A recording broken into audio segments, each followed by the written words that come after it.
Live with consistency because your legacy is being formed day by day, and you never know the day that your legacy is solidified.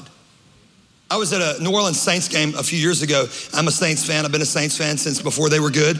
And I love the Texans too, but your boy's a Saints fan. And so I was there, who dat? And I was at Superdome and they were playing the Bengals and they were getting destroyed by the Bengals. And there was one of the defensive players that intercepted a touchdown, intercepted a pass, ran it all the way back to the opposite end for a touchdown. And then there was a lady in the stands amongst all of the season ticket holders for the Saints. She was a very obvious Bengals fan. She was screaming and hollering, and this defensive player had the ball and he just ran up and he jumped and he just finger rolled the ball up to her, flipped it up to her, and she was like, you could see it was on the Jumbotron. She was like, and right before she caught it, this 65-year-old Saints fan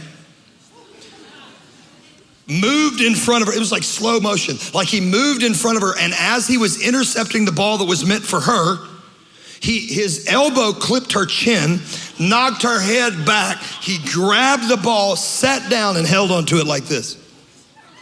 And now nobody was paying attention to what was happening on the field. We were only watching what was happening in the stands. He would not give the ball back. And she was being sweet. She was like, please.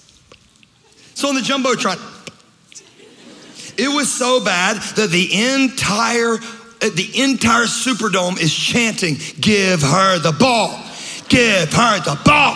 He wouldn't give her the ball. He never gave her the ball.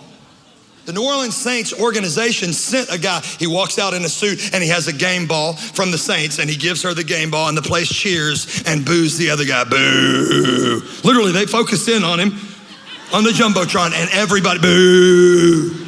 And he just stared. And the next day, every sports organization, every sports network talked about that guy. CBS Sports deemed him the worst fan of the season. And here's what I thought. That didn't happen just that day. That happened because of something that was in his heart for a long time. It was just exposed in a legacy moment. You never know when all eyes will be on you, and how you perform in that moment will be how you performed yesterday and how you performed the day before. God help us to live with consistency in our prayer and in our worship and in our submission to God and saying, God, whatever you want me to do. So whenever we step out into our moment, we're the hero and not the villain.